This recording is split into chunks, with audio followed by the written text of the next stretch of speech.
За сайн байцгаана уу. За нэг лайвын дараагийн шинэ дугаараа эхлүүлж байгаа. Баяртай байна. Тэгээд бүгдэнд нь Монгол бахархлын өдөр буюу их эзэн Чингис хааны мэндэлсний өдрийг баярын мэндийг хүргэе. Тэгээд энэ нэг мэдчлийг хүргэхтэй гэж зэрэгцээд юуны өмнө их эзэн Чингис хааныхаа төрсөн өдрийг тэмдэглэх боломжийг олгосон ардчсан хувьсгалыг Монголд авчирсан. Тэр ардчсан хувьсгалын манлайлагч бүх хүмүүст бас баяр хүргэе. Та нарын хүчинд Монгол хүн Монгол улсынхаа түүхийг яриад баярлаж тэмдэглэж явдаг болсон байгаа. Тэ ардчсан хувьсгал болохоос өмнө Монголын үүх түүхийг бүгдийг устгасан, бүгдийг сөнөөсөн. Одоо их эзэн Чингис хааны маань алтан ураг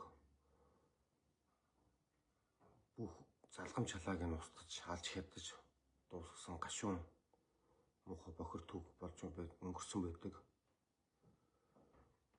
Тэгэд энэ муухай цагийг дуусгаж Монголд ардчсан хувьсгалыг авчирч өнөөдрийн энэ сайхан өөрсдийнхөө үүх түүхээр бахархаж баярлаж явах үнэтэй их хөв зээг олгосон ардчсан хувьсгалынхаа бүх хүмүүст одоо талархснаа илэрхийлж байх ёстой. За тэгээд энэ үгмээр өнөөдрийн лайв ингээ эхлүүлж байгаа. За өнөөдрийн лайвынхаа би гарчгийг тусгаар тогтнол эрх хэрэгчлөө гэд нэрлэлсэн байна.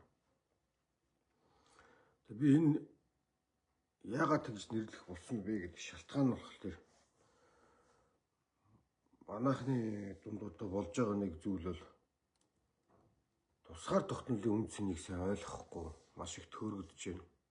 Маш их алдаатай яригдж байна. За сүүлийн 2-3 сарын турш би Украины талаарх мэдээллүүдийг нь түлхээ оруулах гэж нэлээх төлөвлөсний үндсэндээ сүүлийн 20 хоногийн хугацаанд ер нь жоохон фронтын мэдээллүүдээр ихсэн анх яг халуун цэг дээр болж байгаа мэдээллүүдээр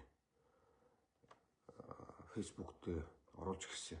Тэгсэн хүмүүсийн ингээ реакшнуудыг хараад хахад за дайрч дормжилж байгаа бол асар их байна. Орос Украины дайнд ер нь юу болоод байгааг хүмүүс мэдээлэл маш хол байна. Энэ дайн ер нь яагаад гэсэн талаар би нэг 2-3 удаа лайвн дээр ярьсан. Яагаад ийм дайн болчихв? Энэ дайн болохгүй байх боломж байсан уу?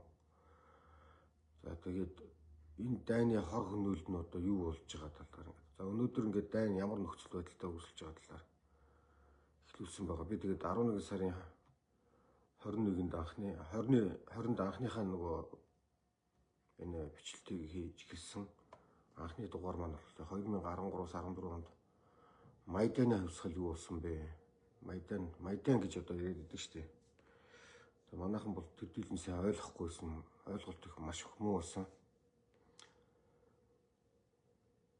За дуус сул гинэ. Энэ микийг авчихна тэгвэл. Одоо юу болж юм доо? За тэгэд Майданы хувьсгал жагсаал ер нь яагаад болсон юм? Юунаас үүдэлтэй юм? За дуун ямархуу байна? Би сая нэг чихвчний микер ярьсан. Заримдаа дуун орж гадах шиг байна. Тэгэд энэ Майданы хувьсгал юу болж дуусаад энэс болоод ер нь Украинд юу үйлчилсэн талаар бичсэн. Энэ ер нь ямар зорилготой юм жигсаал болсон? Жигсаал нь яагаад бослог болчихв? Яагаад тэр жигсаал дээр одоо за энэ албан ёсоор бүртгэгдсэн гэхлээр 100 гаруй хүн алагдаж 2000 гаруй хүн шахагдсан. Цус асгаруулсан айгуу том мөргөлдөөн болсон шүү дээ Майданы жигсаал тий. Тэр Майдан гэдэг чинь эрхчлөөний талбай гэсэн нэртэй л үгэлдээ.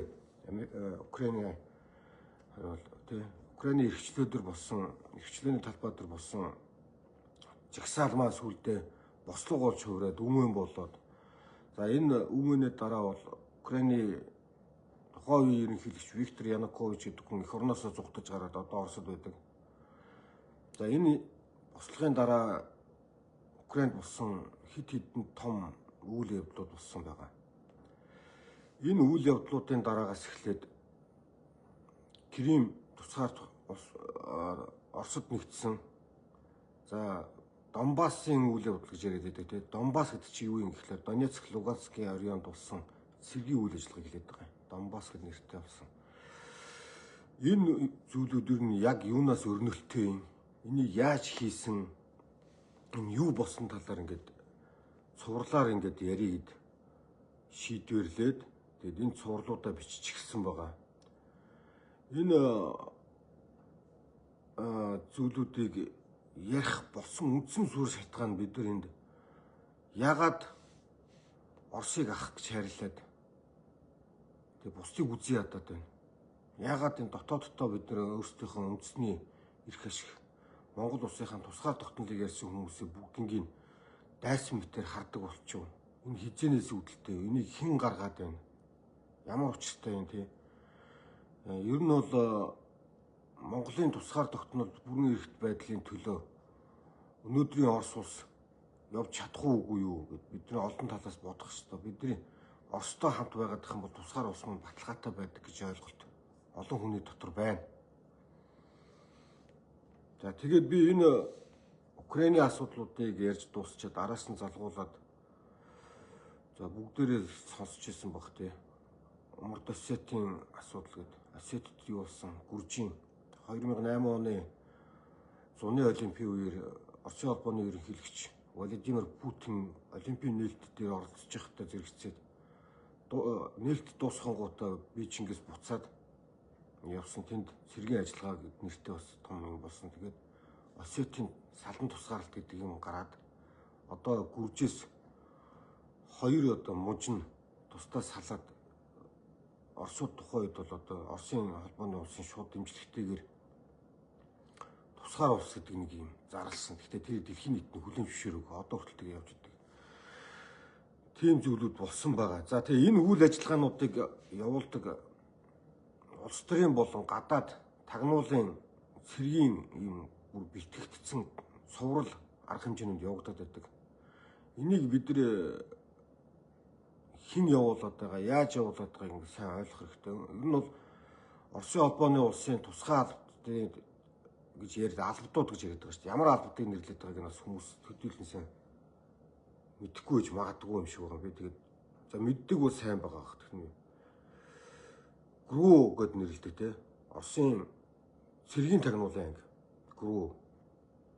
За цэргийн тагнуулын ангиар дамжиж бол цэргийн их бүх ажиллагаанууд явагдсан. Кримч тэр за Донбассын үйл ажиллагаанд ч те. Донбасс бол Донецк, Луганскийн тэр 2013 14 оны 4 сард ирнэ эхлээд 14 оны 8 сард яг цусарсуулсан дайныхан их том толбодууд нь үлдсэн байдаг. Тэр ГРУ-гийн хийсэн үйл ажиллагаа гэж дэлхийн нийтэд одоо нотолчихсон байна. Тэгээ сүүлд Оросын холбооны улсын ерөнхийлөгч Путин хүртэл өөрөө за Оросын цэргүүд байсан гэдгийг хүлээн зөвшөөрсөн. За ГРУ гэдэг ГРУ. Энэ бол цэргийн тагнуулын байгууллага Оросын. Энэ тагнуулын байгууллага бол одоо за уучлаарай энэ би нөгөө миг байхгүй болчиход байгаа. За дуу нь одоо яаж юм. Цэргийн тагнуулын байгууллагаараа дамжаад ер нь Майданы хувьсгалд бол хамгийн анх одоо оролцсон нь бол тэнд байсан. Майданд болохоор эхлээд 50 замаар залуучууд ихсэн Виктор Янукович ерөнхийлөгчийн хуурам эхлэх үйл ажиллагааг эсэргүүцсэн залуусын бослогоос болж залуус ерөнхийлөгчийг огцруулах шаардлага өргөн бариад жагсаал хийсэн. Тэгээд энэ жагсаалыг нухчин дарах гэдэг яг цэргүүд болон хүчний байгууллагуудын хоорондын зөрчилдөөн бол байсан. Тэр нь гэхдээ ийм эмх замбраагүй байдлын төвшөнд бол очиог байсан мөн. Тэр үед гинтхэн ингээд жагсагчдын дунд байгаа хүмүүсийг буудаж унгаж эхэлсэн. За тэгээд энэ буудаж байгаа үйл явцлаас болоод яг ингэж замбраагүй байдал руу орсон. Галтан шатаасан, сөнөөсөн. Тэгээд ийм зүйлүүд болж ирсэн. За тэгээд яг энэ жагсаал 2 дугаар сарын 2014 оны 2 дугаар сард Янукович зугтснаар ер нь бол намжсан. Эх орноосоо гарч зугтсны дараагаас намжсан. За тэгэнгүүт яг энэ үйл явцтай зэрэгцээд нэг үйл явдал болж ирсэн нь бол Кримд нэг сонин үйл явдал болчихсон. За Кримд бол тухайн үеийн удирдлагуудынх нь би тэр нэрээр Крим дээр тухайн үеийн Кримийн удирдлагуудын нэрийг бичгээ мартчихсан байна. Энэ хүмүүс бол Оросын холбооны улс руу маш их холбоо харилцаа үүсгэсэн байсан. Одоо бол өнөөдөр мужийн захирагч, салан тусгаарсан бүс нутгийн ерөнхийлөгч гэдэг нэр Оросд тэг Кремлд очиж байгаад өмчлүүлсэн явж байгаа. Тэгэд энэ хүмүүс бол эхний ээлжинд бүс нутагтаа Оросын цэргүүдийг оруулсан. Тэр цэргүүд бол ямар нэгэн лого, эмблем тэмдэггүй орж исэн. Оросууд бол эхэндээ бол энэ манай цэргүүд биш ээ, манай цэргийн хүчин биш ээ гэд эрс эсэргүүцдэг байсан. Гэхдээ одоо бол хэдийн нотлогдчихсон. За цэргүүд орж ирээд Кримд эхлээд энэ тэндгүү байрлаад ялангуяа эрчим хүч дэд бүтцтэй холбоотой, төв талбайтай холбоотой цагдаагийн байгууллага болон Кримийн аюулгүй байдлын байгууллагуудтай ойролцоогоор их хэмжээгээр үзэгдэж эхэлж байгаад за засгийн Кримийн одоо орон нутгийн засгийн удирдлагын байрыг эзэлж аваад за тэгээд энэтэй зэрэгцээ шууд Крим бол Орос улстай нэгдлээ гэдгийг мэдгдлийг тухайн үеийн Кримийн захирагч нар нь өөрсдөө мэдгэжсэн хэлж. Тэгээ энэ процессыг бол хийхдээ дандаа энэ цэргийн тагнуулын байгууллагуудаар, нууц байгууллагуудаар тий ФСБ гэдэг бол одоо энэ ФСБ гэдэг нь Федеральная служба безопасности нэртэй дотоод аюулгүй байдлын алба гэж байгаа. Энэ бол нэгсэндээ дотоодын тагнуулын байгууллага тий өөрсдийнх нь дотоодыг хяндаг, цагддаг байгууллага. За ГРУ бол цэргийн тагнуулын байгууллага. За тэгээ нөгөөх нь бол гадаад тагнуулын байгууллага буюу дипломат албатаараа дамжиж голдуу явдаг тагнах чагнах үйл ажиллагаанууд, мэдээлэл цуглуулах үйл ажиллагаанууд явуулдаг ийм байгууллагууд байдаг. За тэгээд энэ албатуудаар дамжаад Кримийг эзэлчихсэн. Эзэлснийхэн дараа нэг удаагүй үедэл Донбасс, Луганскийн районтой Донецк, Луганск одоо энэ бол Донбасс гэд нэртэй болсон тийм. Энэ цэргийн ажиллагаа эхэлсэн байдаг. Энэ цэргийн ажиллагааны явцад бий болсон нэг зүйл нь бол маш их хэмжээний цусаар суруулсан дайн эхэлсэн. Тэр тухайн үед 14, 15, 16 оны ихэнх үеийн хүртэл маш ширүүн тулаан болсон. За нэг талаас бол эхэндээ бол Оросууд манай цэрэг айран биш гэж нэрлэжсэн бол одоо 145 дугаар мот буудлын дивиз, 45 дугаар мот буудлын дивиз. За юуны Дагестаны тусгай батальон, Осетийн тусгай батальон, за Чечений тусгай батальон одоо нөгөө юунд нөгөө нэр алдран цуурайтсан манай энэ Запайкалын одоо энэ Сибирийн батальон гэх тийм манай Бурадууд байсан гэд нэр нь цуурайтсан маш их аллах хийсэн Бучагийн эдний тусгай батальонууд очиж тэнд цэрэг оруулсан байсан. Одоо бол нотлогдсон байгаа. Маш олон зүйлээр нотлогдсон. Олон улс бол баримтыг гаргаад дэлгэцсэн байгаа. За тэр баримтуудаас үндэслэж би өнөөдөр 2 дахь нийтлэлээ бичлээ. Донбасст юу болсон бэ? Тэгээ энэ нь одоо Крим болон Кримд болсон зүйлүүд Майдантай хэрхэн холбогддог вэ гэдэг 2 дахь нийтлэлээ бичлээ. Би 3 дахь бичлэгтэн дээрээ бол одоо энэ Донбассын районд болсон цэргийн ажиллагаануудын талаарх гол дайн тулаанууд нь болсон байрлалуудын тэр дайны дүн шинжилгээнийхэн талаар задлж бичнэ. Тэрний дараагийн бичлэгтэн дээрээ би Минскийн гэрээний талаар бичнэ. Минскийн гэрээ юу болсон бэ гэдэг тал. За тэгээ яагаад энийг яриад байгаа юм бэ? Өнөөдөр их эзэн Чингис хааныхаа сайхан баярын өдөр, төсөө өдрөөр те бид нар ч одоо их эзэн Чингис хааныгаа мангас болгож ярьдаг гэсэн хүмүүс шүү дээ. Дайсан, мангас, феодал. Тийм. Яг ийм үеэсээ бид нар гарч ирээд өнөөдөр их эзэн Чингис хаанаараа бахархдаг боллоо, баярлдаг боллоо. За тэгсэн өнөөдөр буцаад Монголд маань мангасуудын хийж байгаа процессуудтай одоо уялдахаас холбоо аргагүй болчихж байгаа. За сая мангасууд хоорондоо эрх мэдлийн тулаам өрнжих үед би бол хэд хэдэн лайвууд хийсэн. Тэр лайвууд дээр би юу яриадсан гэхээр энэ бол Монгол ардын нам биш ээ. Энэ ардын нам биш. Энэ намын институт биш. Энийг намын институт байдлаар нь ойлгох гэхлээр төөрөлдөд байгаа юм аа. Энэ дээрмийн бүлэг. Дээрэмчдийн бүлгийн дээрэмчдийн ер нь хоорондоо эрх мэдлийн тулаан яаж өрнж, яаж эрх мэдлийг шийдвэрлэхийг бодож ойлгож тэрнгээр нь дүгнэж чадах юм бол энэ ардын намд болж байгаа процессыг ойлгоход амархан гэж тайлбарлаж байсан. Тэгээ яг тэр дараалал болсон. Манайхан төдийлөн ойлгоогүй. Ер нь бол ардын намд бол сайн зүйл байх боломжгүй. Ямар ч боломжгүй. Нэгэнтээ дээрэм хийгээд эхэлчихсэн бол тэрийг дээрмээс нь болиулах боломжгүй байхгүй.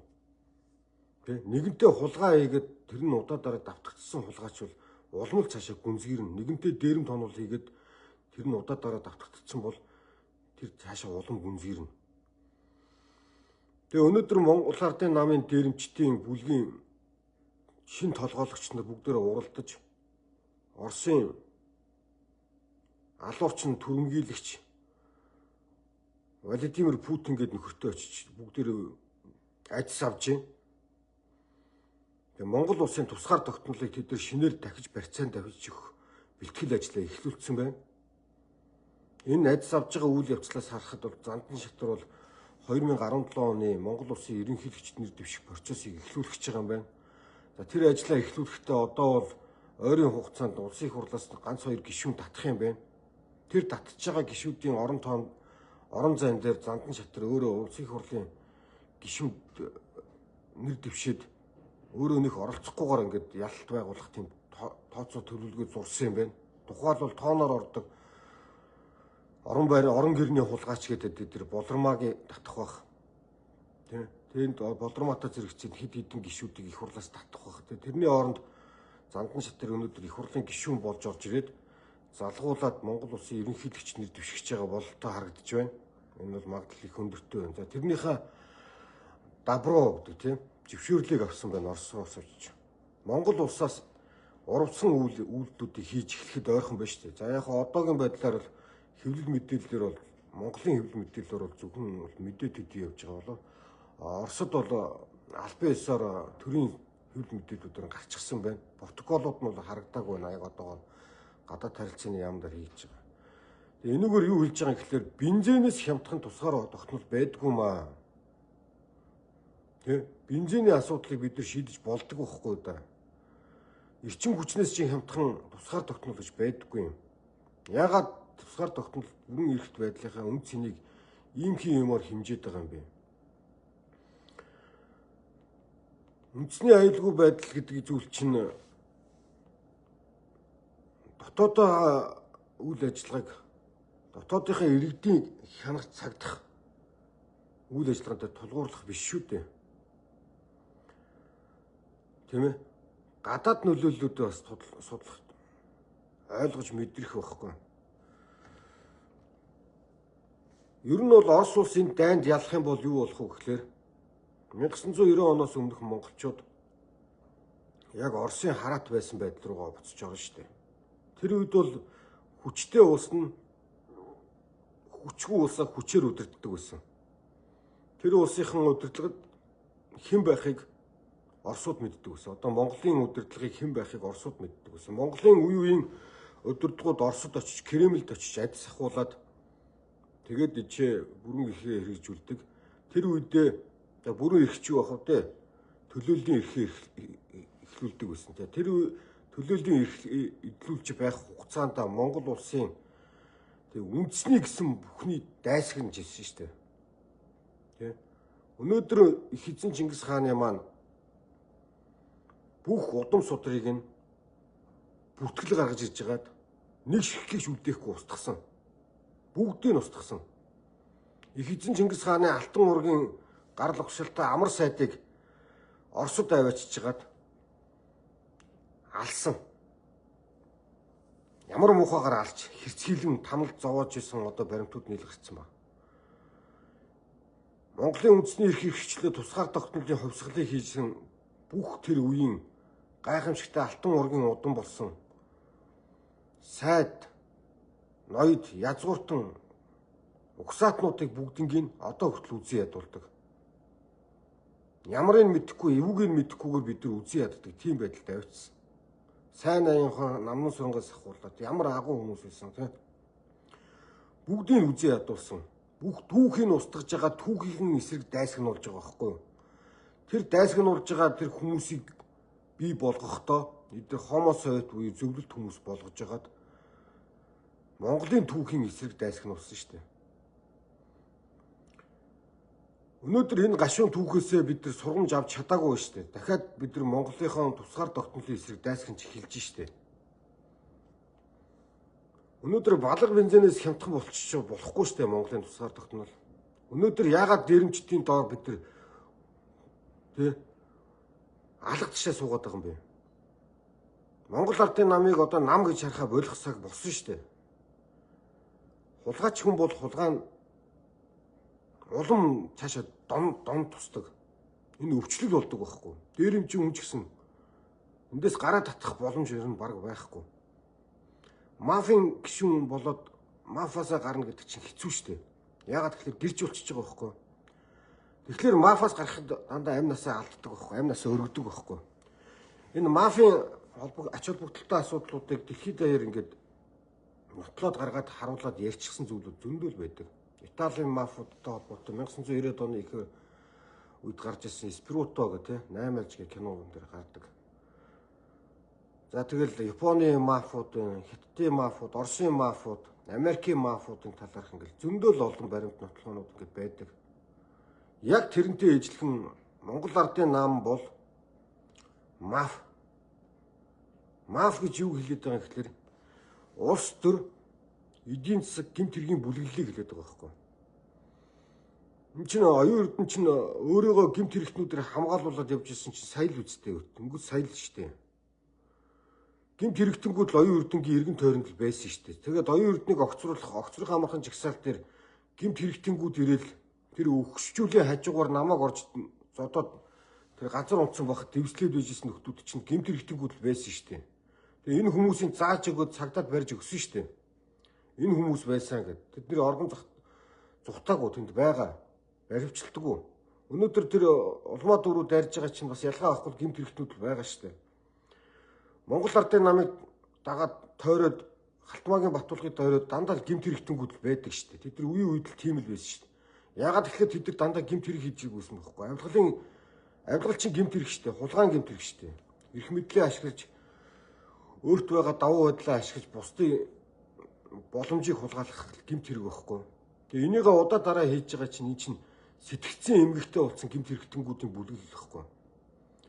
Тэгээ ийм хүмүүсийг бид нар эрүүлэр хүлээж аваад эрүүлэр тунгаагаад хараад байж гэдэг чинь одоо энэ эмгэнэл байхгүй. Одоо энэ Монголд дахиад 1910 оны үндэсний эрхчлөөний хувьсгалыг авчирсан хүмүүсийг анх алж хядаж гиснээс хойш 1937 оны аимшигтай тэр цусасгаруулсан хядлага Монголын бүх угсаатнуудыг нэ штэ тий овг нэр хүүс удам судар оршин сууж байгаа газар хаягаар нь бүртгэж явж байгаад хядсан штэ. Энийний бүртгэл чинь одоо ингээд хилмигдүүлсийн 40 мянга гэж яригадаад байгаа бол яг өндөө цаана 100 гаруй мянган хүн байгаа байхгүй. Энийг хийж хядаж явсан энэ цусан мөртэй алуурчдын чинь хийж байгаа үйлдэлүүд нь дараагийн алтанд орцсон байна штэ. Яагаад нэг юмыг ойлгодгүй. Би Цахиагийн элбэгдэрж гэдэг хүний талаар сая хэд хэдэн удаа пост оруулсан юм. Энэ хүнийг дэлхийд даяар хүлээн зөвшөөрч байна. Дэлхийд даяар энэ хүний илтгэлийн сонсож байна. Энэ хүн урилгаар очиж илтгэл тавьж байна. Ярьж байгаа илтгэлүүдийн цар хүрээ тэрийг сонсож үзээгүй байж дөрмжлоод байх юм. Ялгаа юу байсан юм? Мал царайлаад тэр 100 жилийн өмнө Оросын дарангуулд орж байхдаа үндэсний гэсэн сайн сайхан бүхнээ устгаж хагаад тэгээ өөртөө л тэдний боол болсон шүү дээ. Оросын цэрэг Монголд удаа 3 удаа орж ирсэн байдаг. Нэг ч удаа зөвшөөрлгүйгээр Монгол улсаас тухайн үеийн Монгол улсын удирдлагуудаас нэг ч удаа зөвшөөрөл аваагүй орж ирсэн байдаг. Тэр улаантнууд нь орж ирээд хамгаалаад цагаантнууд нь дээрэмдээд исэн юм байхгүй. Жинкнээсээ аллах, хядлах, хүчирхийллийг тэр улаан Оросын цэргүүд чинь хийдэг байсан нотлохоонууд нь байгаа. Тэр дорнодод хичнээн олон хүмүүсийг зүгээр л буудаж тэр мал алж байгаа, амтан алж байгаа юм шиг буудаж алж байгаа хүчирхийлдэг байсан домог яриа биш, баримтад түүхч нь нотлогдсон биш үү? Тийм ээ. Тэр энэ Дорноговын оройнд ямар их хүчирхийлэл явагддаг байсан. Манай тэр булган Эрдэнтийн оройнд тий булганы орхонд цэргийн мотуудлагын анги байсан шүү дээ. Тэнд ямар хүчирхийлэл явагддаг байсан. Бүгд нотлохоогоор гараад ирсэн байгаа шүү дээ. Би өөрөө Эрдэнтийн хүүхэд би мэддэг. Хүүхэд байхад миний ой танд үлдсэн юм бол Оросын цэргийн цуваа явахад бид бүгд нуугддаг байсан, айдаг байсан. Тийм л аимшигтай айц дотор байсан шүү дээ. Миний орцон дотор ч Оросын цэргүүд амьдардаг байсан. Оросын цэргийн ангийн офицерууд амьдардаг байсан. Тэднийг ирэхэд бүгд айцтай байдаг байсан. Орос цэргүүдээс бид нар айдаг байсан. Тийм новшийн байдалтай дуртай байгаад байгаа юм уу? Тусгаар тогтнолоо алдчихвал юу болох юм гэхээр өнөөдөр намайг доромжлоод Орос ахаа гэд өмөрөөд 9 шидээр хараагаад байгаа хүмүүсийг би одоохондоо блоклоо. Одоо блоклно. Танаа хүүхдүүдийн чинь тэдэрээ штэ тий. Чамд зориулж хямдхан бензин өгж байгаа нэртэй орж ирээ. Чиний энийг хэрэглээгээ чи хангасан нэртэй орж ирээ. Дараа нь үр хүүхдүүд чи хүчнэж яхад чи ад жаргалтай хажууд нь хараа сууж байгаа юм байна л да. Удам судрыг чинь дэвслээ байж яхад тий. Чиний яаж амьдрах, юу хоол, ямар хоол идэх, чиний ямар боловсрал эзэмших шин цензурдээ сууж яхад чи тэнд нь ад жаргалтай алга ташаа сууж байгаа юм байна да. Хүн өөрөө өөрийнхөө хувь заяанд эзэн мэдээд улсынхаа бүрэн эрх байдлыг хамгаалахыг энэ тусгаар тогтнол гэж нэрлэдэг шүү дээ. Тэгээ бензин шатхуун нар тусгаар тогтнолоо хэмжижээ чи энэ Монгол улсад бусдыг урагч ирлизээр нь дуудах ямар эрх байгаа. Тийм өчүүхэн толгойтой байж ч тийм ээ. Тэгээ асар их доромжлол бол ирж байгаа. Ер нь бол байнга л ирсээр байдаг. Гэтэ тэр бол чухал зүйл биш. Хамгийн гол нь ийм мулгун хүмүүсийг дахиж их хэмжээгээр үүдүүлдэг суртал ухуулгууд тасралтгүйгээр явж байгаа нь хамгийн эмгэнэлтэй байна. Сүүлийн 10 орчим жилийн хугацаанд асар их хэмжээний суртал ухуулга явагдлаа шүү дээ. Худал хурангийн. Тэгээ буцаагаад нөгөө Монголын бараг 3 үеэр нь дамжчихсан тэг цуснд нь бараг шингэх гэдэг орчихсон байсан энэ хомо совет зөвлөлт хүмүүсийн чинь мөн чанар нь гарч иж байгаа байхгүй.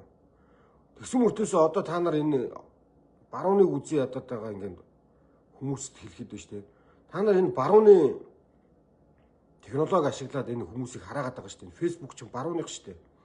Таны ашиглаж байгаа утас ширмс бүх юм чинь барууныхан хийж шүү дээ. Орос юу хийдгийг?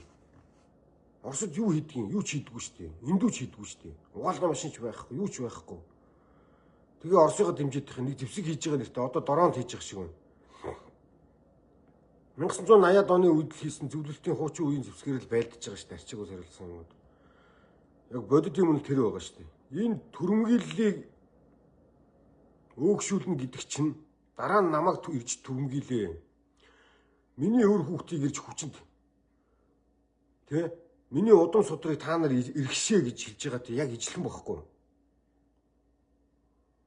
Энийг яагаад ойлгохгүй байгаа юм бэ? Хин нэгнийг дарангуйж хин нэгнийг эзлэн түрэмгийлж хин нэгнийг алж чадчихагаад тэр түрэмгийллийн дэмжиж ийн гэдэг чинь ялгаагүй үстэй. Дэлхийн 2 дугаар дайны дараа, дэлхийн 1 дугаар дайны дараа нэг юм болоодсэн байхгүй.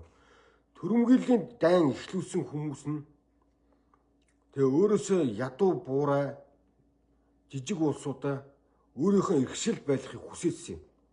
За тэрийг нь тэр түрэмгийллийн дайны нь болохоор дэлхийн нийтээрээ эсэргүүцэн зогсоосон юм. Тэгээ одоо л яг энтэй адилхан зүйл болж байгаа байхгүй.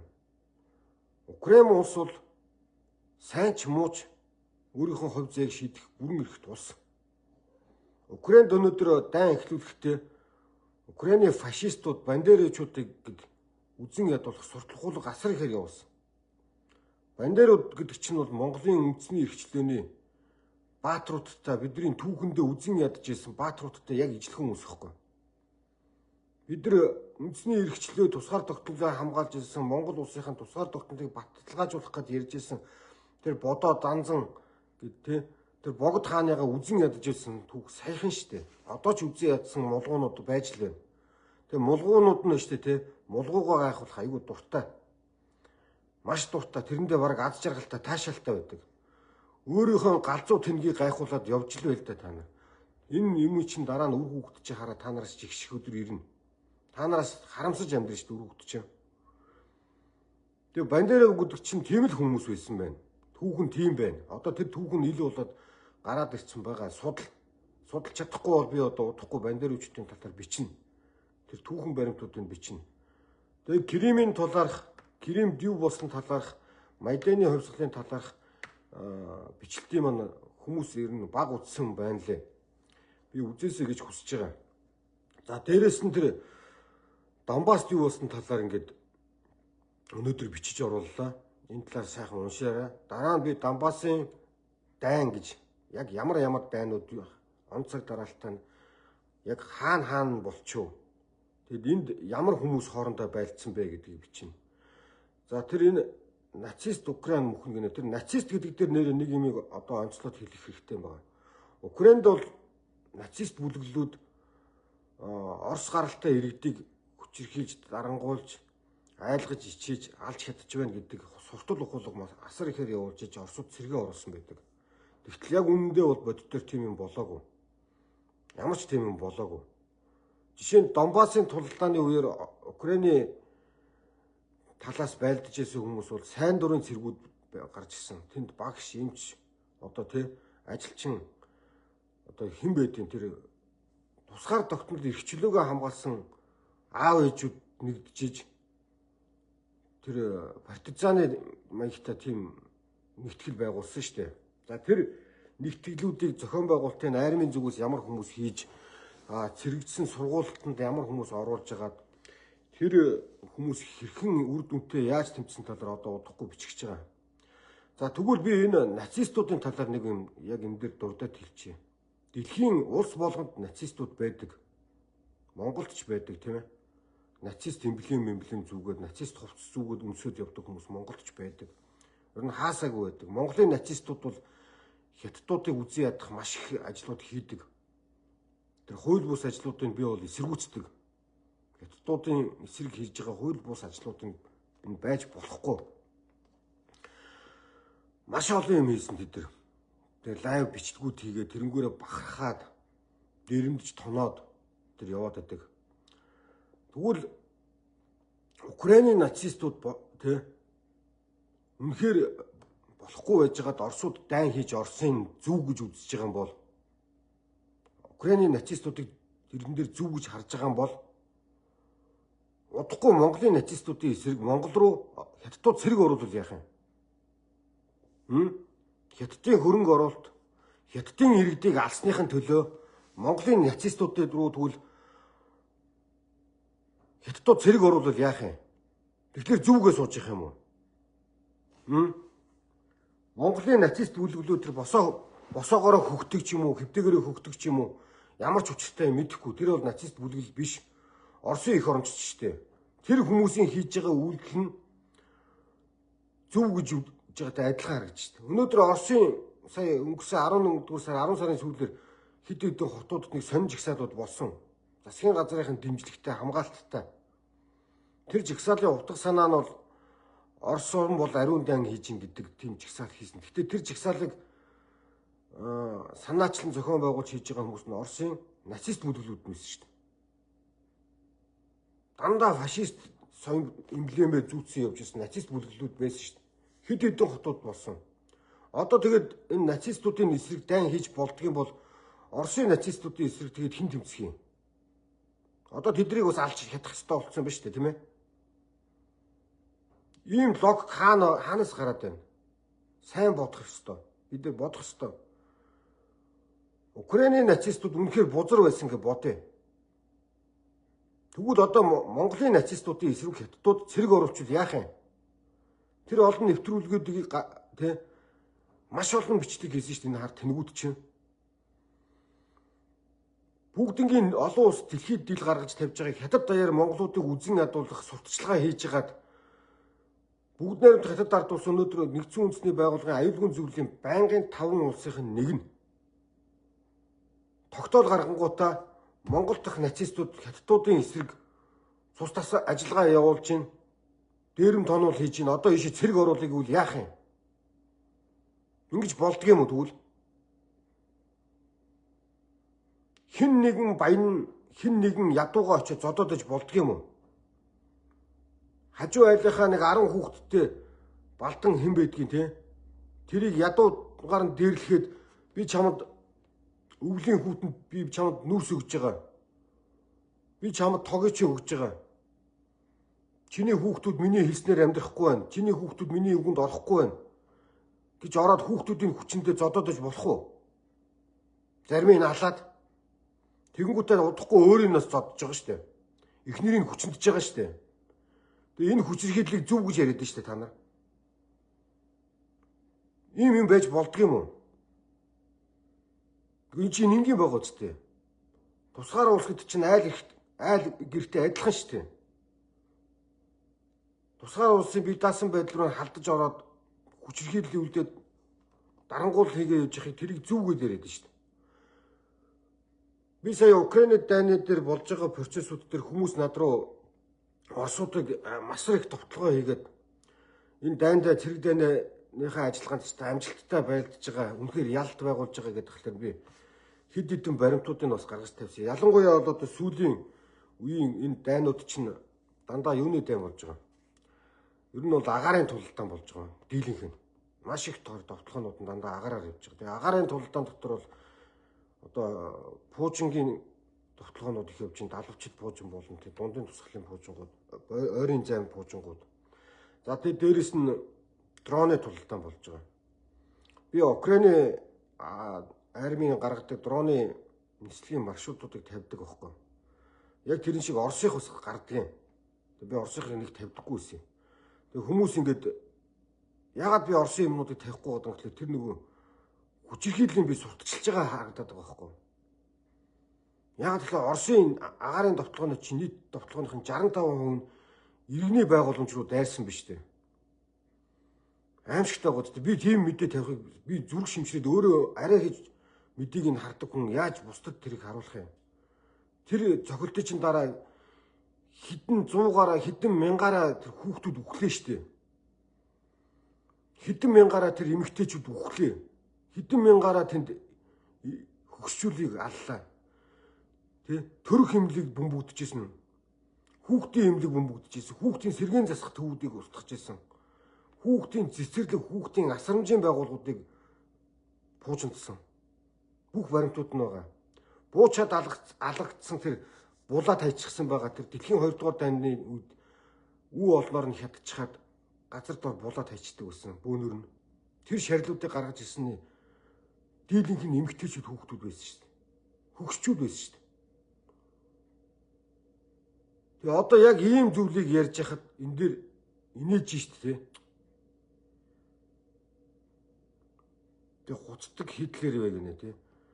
Гитлерийг би хизэж дэмждэггүй байсан байхгүй. Украины Гитлерийг та нар үзэн ядаад байна шүү дээ. Тэгээд дахиад хэлье.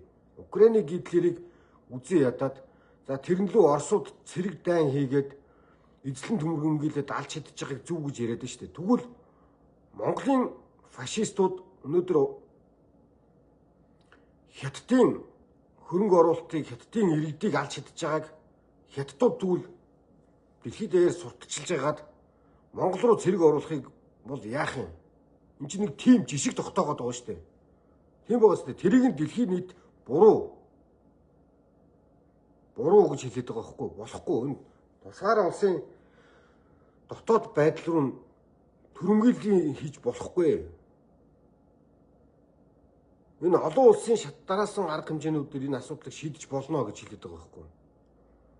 Хууль зөрчсөн бол тэр хүмүүсийн хуулийн байгууллагын өмнө авчих ёстой шүү дээ. Монголын тэр босдог хөгтөг 9 шидийн тэр эх оронч гэдэг нэртэй тэр эргүүнүүдийг Оросын эх орончдыг зөндөө олон нөхдүүд нь шоронд явсан шүү дээ.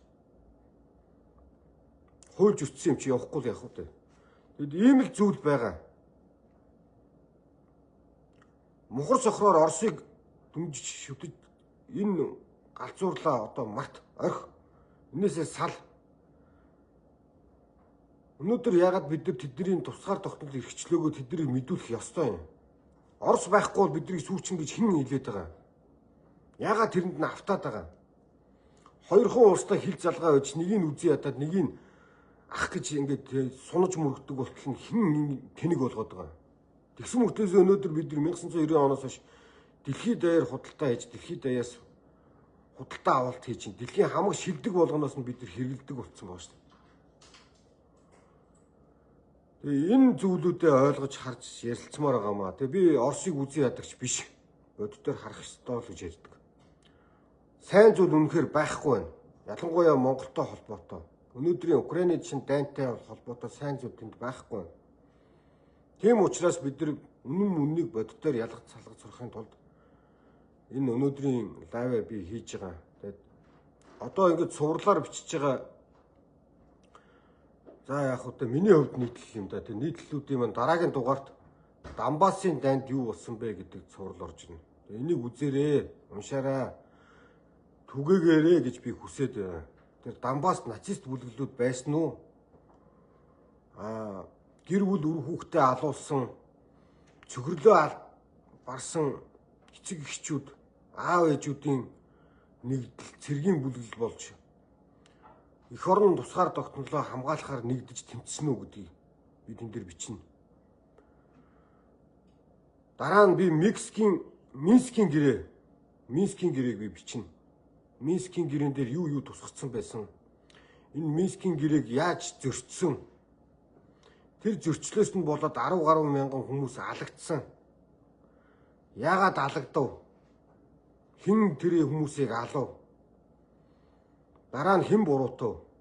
Энийг би бас бичнэ. Одоо тэр нөгөө баримтнууд нь нийл болцсон учраас тэрийг би бичих гэж байгаа. Хүмүүс ажил амьдралын зав зайнаасаа болоод олон зүйлийг хийж уншиж амжтдаггүй мэдээлэлээс хоцордог баг тий. Тэгээ би бол өөрөө дуртаадаа бас хийгээд байгаа биш. Ажлынхаа завсар зайгаар үнэхээр нүдэн дээр худал хурамг нь хитрхи их хүчтэй сурталхуулгаар яваад байгаа учраас би тэрийг дэвчиж чадахгүй учраас өөрийнхөө чадлаараа өөрийнхөө хэмжээнд л эсэргүүцлээ илэрхийлж байгаа маань энэ шүү.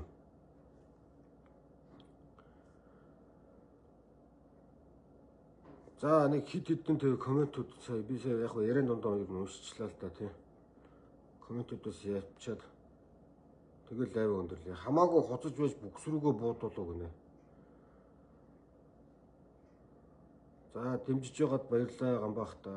За нацист Украин өхнөө гинэ. За би сая Украин нацист байсан уу үгүй юу гэдэг талаар юу нь бол товчхон бол хэллээ. Гэхдээ нацистууд тэнд байсан бол тэнд нацистуудын алхах чинь гэдэг тэр дайн хийж орох юм бол энэ жишг болоод магадгүй манай улс руу орж ирэх далин болвол яах юм? Тэгээ энийг бодох хэрэгтэй байхгүй. Орос ахтаа авсан эхнэрэж харамгүй наадуулчихна гэнэ. Ер нь яг тийм юм яриад байгаа шүү. Өөрийнхөө эхнэрийг ч гэсэн тэгээ өөрийнх нь хэрэглэг хангаад өгчих юм бол баг эхнэрэж өгөхөд бэлэн байгаа байхгүй. Зарим эмээ өвөнөр бол өөрийнх нь хэрэглээг нь хангаад өгчих юм бол өрөө хүүхдэд өгөхөд бэлэн байгаа байхгүй. Тэ? Монгол ардын нэг дуу байдаг штэ тий. Нөгөө ямар алтаар охиноо өгсөн аав минь юугаар ингээд өрөө өгсөн аав минь гэдэг дуулаад байдаг үлээ. Тэр шиг л байгаа зү. Яг л тэрнтэй адилхан юм байгаа дөө. За улс төрийн чиг хандлага ард иргэдэд хитрхи хамааралтай болох ёсны гай шүү. Оросууд хизээнээс манай улсын хизээч дэмжигчгүй гэдэг. Тэгээ энэ баяр сайхны бичиж байгаа яг зөв. Энэ суртал ухуулга гэдэг зүйл бол байх ёстой зүйл юм байна л да. Гэхдээ нэг бүх талын суртал ухуулга нь байх ёстой байхгүй. Нэг талын суртал ухуулга нь ингээд давмгаалаад явуулчих юм бол аюултай болдог. Тэгээ хүн ингээд бүх талын суртал ухуулгад чинь ойлгоод суртал ухуулга гэдэг чинь яг энгийнээр бол улс төрийн үзэл баримтлалыг л хэлээд байгаа шүү дээ. Тэгээ энийг ингээ хүн ингээ өөрөө сонсоод бүх талынхын мэдээллийг аваад өөрт хэрэгтэйгээ ялгаж авах нь бол өөрийнх нь сонголт байх хэрэгтэй байхгүй. Тэгэхгүй хитрхи нэг талын суртал явуулаад ирэх юм бол энэ гажууд руу ороод байгаа байхгүй. Тэгээ одоо бол Монголд бол ерөөсөө нөгөө нэг талын давмгай юм суртал хуулгууд нь нэмэгдээд байгаа байхгүй. Хүн бол эцээ эцэд өөрөө сонголтоо хийх эрхийг хүн өгөх ёстой байхгүй. Тэр социалист байж болно. Эсвэл либерал байж болно. Эсвэл коммунист байж болно. За нацист ч байж болно. Тэр бол өөрийнх нь сонголт байхгүй. Энэ бол нийгэмд бол байж болдог зүйл. Энэ арчилсан нийгмийн зүй тогтолт болохоор энэ хүмүүс төрөл бүрийн хүмүүс байж болно. Иргэсэн оршиж болно. Тэглээгээд хин нэгнийг алж чадах шаардлагагүй гэж үздэг. Коммунист нийгэм бол чи яг л коммунист хүн биш бол чамайг алдаг. Нацист нийгэм бол бас тийм. Чи яг л нацист биш бол чамайг алдаг. Өөрөөсөө бусад үзэл баримтлалыг шууд алдаг. Энэ нийгэм бохгүй юу тэр нацист коммунистуудын чинь ялгаа нь. Социалистууд ч юм нь бол чиг хандлага тийм шүү дээ. Тэгэхээр өнөөдөр бол бидэрт бол яг энэ олон талын мэдээллийн их сурвалжууд нь хумигдаад ирэхлээр бид нар зөв буруугийн ялгааг хийж чадах боломжууд нь хаагдаад ирэхлээр мэдээллийн ингээд нэгсэндээ геноцид төртөд ирэхлээр асар их юм бигээр үзэн яддаг тийм юм бол ороод байгаа юм л та. Тэр захиагийн элбэг дорж гэдэг хүний талаар мэдэхгүй байж үзэн яддаг хүмүүс шүү дээ. Тэр хүний нөгөө биеийн онцлогоор нь ингээ үзэн яддаг байгаа байхгүй. Тэр биеийн онцлог нь ямар ч хамаагүй. Тэр хүн хэн байх нь чухал биш байхгүй. Ямар байх нь чухал биш. Тэр хүн юу хийсэн чухал, юу яриад байгаа нь чухал байхгүй. Тэр сэдвээр нь шүү дээ те. Энэ ухаан муутай хүмүүс чинь хизээч фокуслдгүй юм. Дандаа тэр хувь хүн рүү ингээ дандаа дайрч дөрмжилж идэг байхгүй. Хувь хүнийхээ орон зайг нь халдаж хамгийн чухал юм сэдвүүн байсан юм уул нь. Уул нь бол тий эрүүл хүнд бол тэр сэдвүүн чухал байсан. Тийм. За тэгээд өнөөдрийн лайваа өндөрлөе дөө. Би одоо бас нөгөө айгу удаан лайв хийгээд идэх юм. Урт хугацаагаар ингээ хийгээд идэв. Тэгээд хүмүүсийг бас залхаагаад байдаг юм шиг байлээ. Тэгээд богинохон хийж идэх сурахгүй байна. Тэгээд лайв дээрээ одоо бас гоё дуу хоолой өнгө акцаанаа ингээд гоё янзлаад хийгээд их олон шүүмжлүүд явуулж байгаа. Тэр хүмүүсийн шүүмжлэлд би баярлж байгаа. Тэгээд аль болох хичээж байгаа. Тэгээд өөрийн төрлөх юмаа бас ингээ өөрчлөөд засна гэдэг чинь тийм амархан биш байдаг юм байна. Тэгээд бүгдэндээ бас ингээд лайваа өндөрлөхдөө ингээд их эзэн Чингис хааныхаа энэ сайхан төрсөн өдрийг нь тэмдэглэдэг болсон цаг үеэ бас санацгаая. Бид нар үзэн ядхаа болоод удаагүй байгаа. Их эзэн Чингис хааны маань төрсөн өдрөөс ахуулаад их түүхийн маань буцааж босгож сэргээж өгсөн арчилсан хувьсгалын үнэт зүйлийн тэгч нартаа би одоо бүгдэнд нь баярлаа. Та нарын буйнд бид нар Монгол гэдэг тийм Монгол хүн гэдгээ буцаагаад сэргээж эхэлж байгаа, тэргээд ойлгож эхэлж байгаадаа баярлж байгаа. Тэгээ их эзэн Чингис хааныхаа мэлмид нээсний тэр их сайхан баярт үйл явдлыг тэмдэглэдэг болсон энэ аз жаргалтай завшаантай сайхан өдрүүдийг бүгдээрээ сайхан тэмдэглээд өнгөрөөгөөд сайхан амарцгаагаараа гэ хүсэн өрөө тэгээ бүгдэнд нь санаж бодсон сайн үйл бүхэнд нь саадгүй бүтж байхын ерөөлийг өргөн дэвшүүлээ. За баяр та.